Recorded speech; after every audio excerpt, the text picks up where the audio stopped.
mga kaparokya, mag-ingat tayo dahil sobrang sama ng panahon at tuloy-tuloy ang buhos ng ulan. Anyway, ang pag-uusapan natin ngayon ay tungkol sa mga hosts ng It's Showtime at about sa Aldab fans. Pero bago yan ay humiling ako na pakisubscribe ang aking YouTube channel, pakiclick ang bell icon para una kayong ma-notify sa mga bagong video na ilalabas ko. At pakidamay nyo na din na i-follow ang aking Facebook page na Mega TV at ang aking TikTok account na Kaparokya TV. Maraming salamat! So ngayon po ay araw ng Miyerkules, July 24 at bago natin pag-usapan ang online viewership ng dalawang noontime show, ang It's Showtime at Eat Bulaga, ay ibibigay ko po muna ang online views ng Family Feud at Will to Win, and after that ay tungkol sa topic natin patungkol nga sa It's Showtime at Aldab fans. So upon checking sa online views ng Family Feud at Will to Win through screenshot, makikita natin as of 5:46 PM ang Family Feud na may 2.1 million followers ay may 3,000 viewers, at ang Will to Win na may 17 million followers ay may 5.4 thousand viewers. So yan po ay yung Facebook live ng dalawang prime time show. Pagdating naman po sa main channel nila sa YouTube, as of 5:47 PM ang Family Feud na may 1.12 million subscribers ay may 8.1 thousand viewers, at ang Will to Win na may 7.88 million subscribers ay may 7.7 thousand viewers. Bali sa Facebook Live, ang Family Feud ay may 3,000 viewers at sa main YouTube channel nila ay 8.1 thousand viewers. Ito ay may total na 11.1 thousand viewers. Sa Will to Win naman, from 5.4 thousand viewers sa Facebook at YouTube channel na may 7.7 thousand viewers, ito ay may total na 13.1 thousand viewers.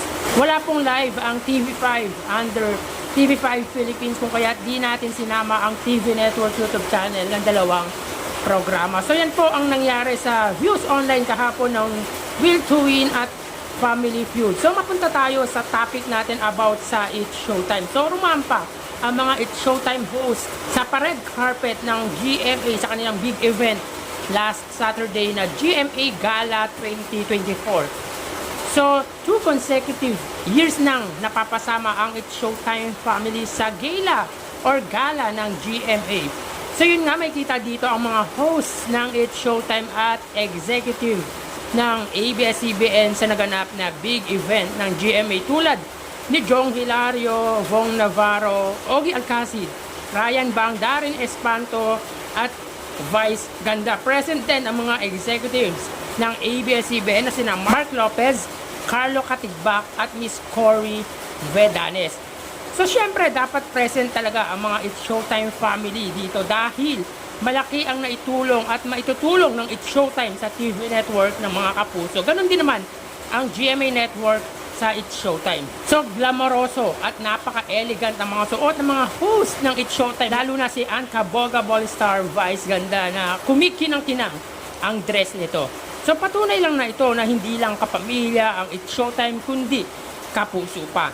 Samantala trending ang Eat Bulaga sa X na dating Twitter na #boycott Eat Bulaga 1231 na umabot ng 13.9 thousand post. At ayon sa post ng isa sa anti-TVJ page ay may sama daw ng loob ang mga Aldab fans sa TVJ dahil sila daw ang naging dahilan ng paghihiwalay ng sinusuportahan nilang love team. Ayon pa dito ay tutol ang mga ito na magkaroon ng magkakaibang proyekto ang dalawa at hindi daw iniisip ng mga host ang kapakanan ng mga supporters nito. Aniya pa, hindi nagustuhan ng mga Aldab fans ang paghihiwalay ng mga host at dati nitong producer. So yun nga mga parokya, kahit wala na ang tambalang Alden Richards at Maine Mendoza, ay may sumusuporta pa din sa kanila magpasa hanggang ngayon. Which is okay naman. Maganda naman, kaso ang hindi maganda ay dinadamay kanila ang Eat Bulaga at mga host nito, at actually ay wala namang kinalaman sa paghihiwalay ng dalawa ang legendary trio na Tito Vic and Joey.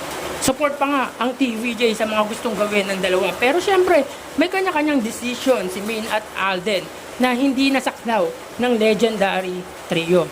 may mga fans talaga na diehard, pero naiintindihan nila ang sitwasyon. Pero may mga solid fans din na hindi nakakaintindi, at ito nga yung 13,000 na nag-post.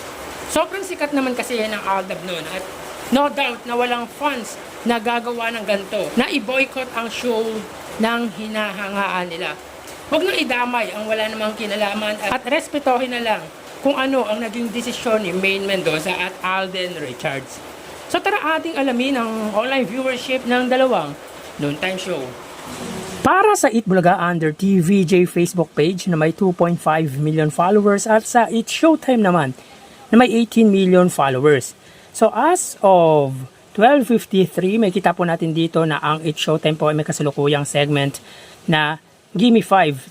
Samantalang ang Eat Showtime naman po ay especially for you. So dito ang Eat Bulaga ay may 6.2 thousand viewers, at ang Eat Showtime naman po ay may 12,000. So again, as of 12:53, ang Eat Bulaga ay may 6.3 thousand viewers, at ang Eat Showtime naman po ay may 12.1 thousand viewers. So mapunta naman po tayo sa TV Network YouTube channel, at unahin po natin ang Eat Bulaga. Under po yan sa TV5 Philippines na may kasalukuyang subscribers na 1.91 million. Samantalang ang Eat Showtime naman po under GMA Network YouTube channel na may 35.9 million subscribers. So as of 12:53, ang Eat Showtime under GMA Network ay may 14,000 viewers. Ang Eat Bulaga naman po under po yan sa TV5 ay may 33,000 viewers. So again, as of 12:54, ang Eat Showtime under GMA Network ay may 14,000 viewers, at ang Eat Bulaga under TV5 ay may 33,000 viewers. So mapunta naman po tayo sa main YouTube channel ng dalawang noontime show, at para po sa Eat Showtime under ABS-CBN Eat Showtime na may 2.31 million subscribers. Samantalang sa Eat Bulaga naman po under Eat Bulaga TVJ YouTube channel na may 1.06 million subscribers. So as of 12:54, ang Eat Showtime sila ay may 74,000. Samantalang ang Eat Bulaga naman po ay may 65,000 viewers. So again, as of 12:54, ang Eat Showtime ay may 74,000, at ang Eat Bulaga naman po ay may 65,000 live viewers. So bali, ang total na nakuha ng dalawang noontime show ay, sa mga parokya, bago natin bigay ang total live viewership ng dalawang noontime show, ay humiling ako sa inyo na pakisubscribe ang aking YouTube channel. Pakiclick ang bell icon para una kayong ma-notify sa mga bagong video na ilalabas ko. At pakidamay nyo na din na i-follow ang aking Facebook page na Mega TV, at ang aking TikTok account na Kaparokya TV. Sa mga kaparokya, ang total live viewership ng Eat Showtime ay 100,000 viewers. 12,000 para sa Facebook Live, 14,000 para sa TV Network YouTube channel, at 74,000 para naman po sa main channel ng Eat Showtime under ABS-CBN Eat Showtime.